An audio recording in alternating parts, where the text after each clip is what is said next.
Para se levar uma vida feliz, é imprescindível a capacidade de suportar algum tédio. E é isto que deveria ser ensinado aos jovens. Palavrão de hoje está no ar, muito obrigado pela sua companhia. Gente, nossas redes sociais, Instagram, Facebook, vão passando aqui por baixo.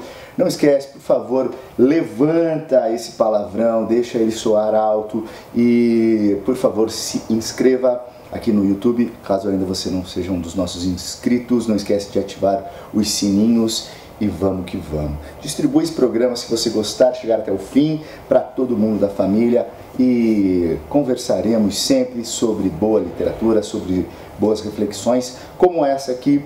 Acabei de citar um trechinho desse livro chamado A Conquista da Felicidade, do Bertrand Russell. Perfeito? Esse aqui é um filósofo inglês que passou boa parte, viveu muito, 98 anos, ali no século XX, foi um nome muito influente, um cara versado em vários campos do conhecimento, matemática, né? Os caras que vão estudar lá em Cambridge e tal, professor também, e ele ganhou o Nobel de Literatura. Né? Entre suas obras, né, eu li já, deixa eu ver se eu tá aqui, A História do Pensamento Ocidental, está aqui na minha biblioteca, que eu gosto muito, é um livro sobre introdução da filosofia muito interessante, e acabei de ler esse, A Conquista da Felicidade. Ganhei da Laura, querida amiga aqui da casa, e ela falou que esse livro era importante para ela, e eu fiquei muito curioso, né, por que um livro seria importante para um outro ser humano, e resolvi ler. E realmente é um livro muito legal. Por quê? Né? Bom, a gente está pensando e tendo a oportunidade de conversar quase que intimamente com um dos maiores filósofos do século XX, um cara importante, né? Então não é qualquer Zé Mané que está falando. E ele vai falar sobre uma coisa bem ampla e muito subjetiva, de certo sentido, que é a felicidade. Né? O que é a felicidade? Eu sou feliz, não sou feliz, me sinto feliz, tenho direito a ser feliz a todo momento, e quando a infelicidade toma conta da minha vida, como é que eu faço? Enfim, resolvi pensar e fazer esse vídeo porque é dezembro também, afinal a gente pensa muito perto do Natal, nas festas de fim de ano, nas festas da empresa, da escola, né? Enfim, do meio social em que você vive, sobre a felicidade. Enfim, o ano foi feliz, o ano foi produtivo, o ano foi legal. E o Russell tem umas questões muito racionais, né? Como é que eu otimizo a vida, otimizo meus sentimentos para que eles me conduzam a um sentimento de felicidade? Claro que aqui a gente está falando de felicidade naquele sentido pleno, naquele sentido arrebatador, não é isso, né? Mas uma vida que no final das contas, lá pelos 45 do segundo tempo, você fala assim, gente, eu tive uma vida feliz, certo? Então, cada um tem a sua concepção, sua ideia, né, do que pode ser uma vida feliz, e ele, né, um homem do século XX, isso eu acho interessante, quando você estiver debruçado sobre esse tomo, sobre esse livro, pensar, né, o que um homem do século XX pensava sobre a felicidade. Bom, ele começa refletindo sobre as questões da infelicidade. Para mim essa é a parte mais interessante. Então metade do livro é sobre a infelicidade, causas e questões que a gente levanta na vida que nos trazem amarguras, desgosto, e a segunda parte é sobre a felicidade. Então as primeiras questões que ele levanta aqui são sobre a competição, o tédio, a fadiga, a inveja, o sentimento de pecado, mania de perseguição, medo da opinião pública. Tá? Então ele vai refletir sobre cada uma dessas questões. Por exemplo, quando eu comecei o programa aqui falando sobre o tédio. Se você imaginar que a vida, diz o Russell, vai ser um parque de diversões, vai ser a Disneylândia da vida, é óbvio que você vai se frustrar, que você vai caminhar para um sentimento de infelicidade. Né? É só a gente imaginar a ideia do amor romântico, ou do tédio romântico, idealizado. Pô, a vida não vai ser assim nunca. Então, aqui ele não vem com uma ideia de autoajuda, mas de uma racionalidade dos nossos sentimentos, dos nossos pensamentos, para que isso nos conduza a uma vida plena. E aqui a gente fala, assim, de um europeu, de um homem branco europeu, que não tem, e ele explicita aqui, não tem grandes problemas. Por exemplo, se você pensar, sei lá, nas questões hoje da Síria, né? Se você é um sírio, está no meio de um conflito, gente, aí a vida já parte de uma premissa de atrocidade, de infelicidade, de desgraça, de arguras muito grande, é muito difícil. Então aqui ele fala, ele é claro nisso, ele fala assim, gente, vamos pensar que a gente tem uma vida aí, né, ok, né, sem fortunas, mas também sem os perigos e a desgraça da miséria, porque daí não tem como fazer para a gente conversar. Por isso, e nesse sentido, ele é muito racional e também reflete os valores dessa Inglaterra do século XX, dessa Europa do século XX. Né? Então, o tédio, né, como diria Nelson Rodrigues, jovens envelheçam. Você tem que conhecer a vida, você tem que saber, tem que entender. A primeira coisa que você tem que entender é que a vida não é uma Disneylândia, né? Não é um parque de diversões que a todo momento você vai estar se distraindo. E eu comecei provocando justamente com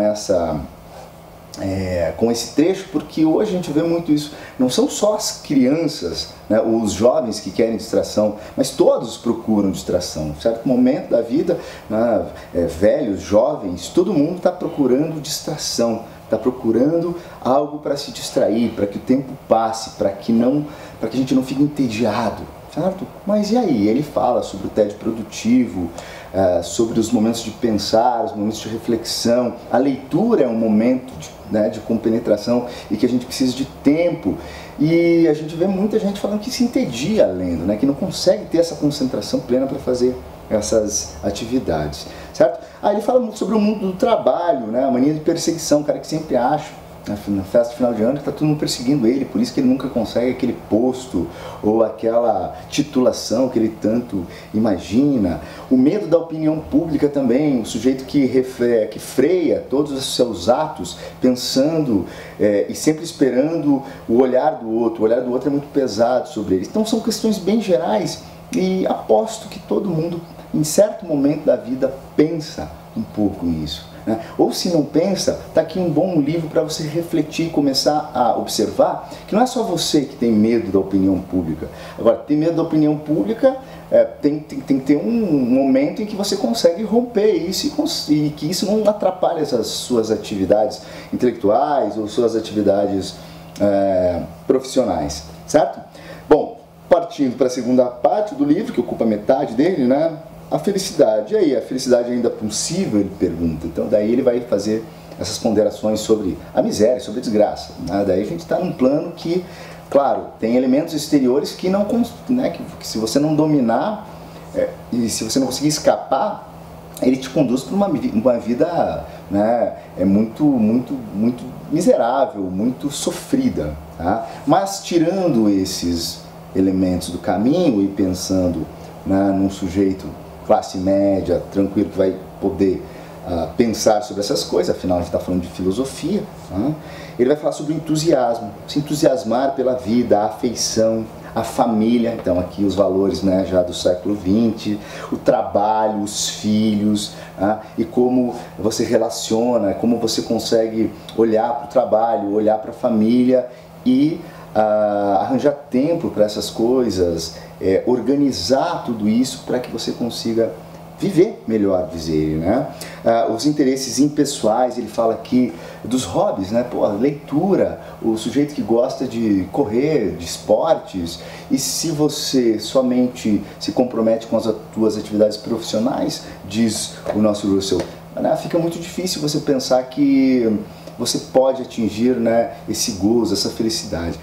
Percebam que parece um papo muito estranho para um filósofo do século XX. Realmente, a filosofia do século XX não se debruça tanto sobre essas questões mais amplas, né? Isso aqui é muito um papo, uma conversa de filósofos antigos. Eles pensavam na gula, na traição, nos desejos, na fortuna. A grande pergunta era como levar uma vida boa. Certo? E é muito interessante a gente se debruçar sobre esse livro, porque aqui sim é um cara mais próximo da gente, né? Já numa cidade, no meio urbano, falando sobre, e aí, como é que a gente faz para ter uma vida boa, decente, que valores, tá? Sem, claro, fechar questões, mas são reflexões que, aposto, serviram para mim, servirão para vocês também. Perfeito? Vamos que vamos, galera. Olha aqui, ó, tem mais um trechinho que tem aqui uma figurinha da Champions, a gente vai usando qualquer coisa nessa casa aqui para marcar a página, cara. Ó, assim, quando falamos de luta pela vida, queremos, na verdade, dizer luta pelo êxito.